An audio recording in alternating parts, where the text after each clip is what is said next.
Avai khat nak CCYA CVR hasak nak chan tha kamu cha tampi kalom atu kasak ding mi chu kan tlang tar khia pum khat kan si ti mi sia siang no ne akatel piak mi se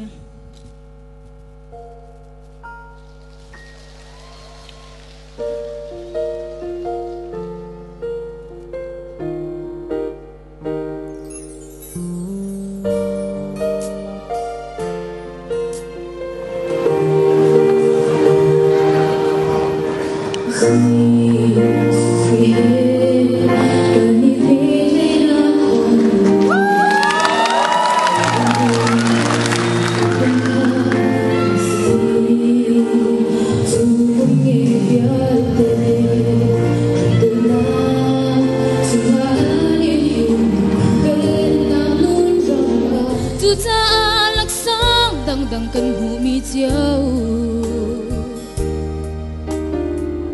kan phim na kan cham na kan chil ti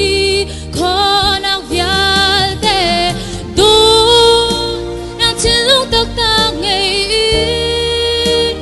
kan lu si mi kri ta am hang chiao si zor wa sang fa tong dor na khe kha Kani bom lai her ba mi na le lung re thei mi cha hoi tha kan sla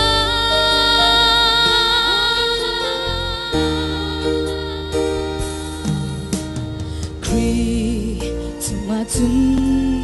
nge che chil rit lom nak zong kani shom her nak tâm hân se gan chi đập hàng lại lâu gan hoi ni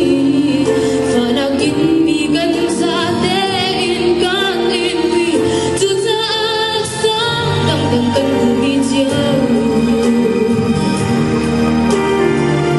cầm phim na cầm chiang na gan chiu ti khó nak ya te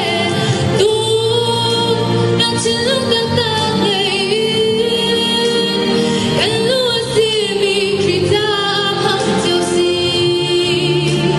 so ra sang pha tung dar na he kha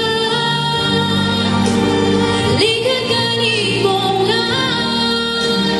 her ba mi na le lung re thei mi cha hoi tha kan sla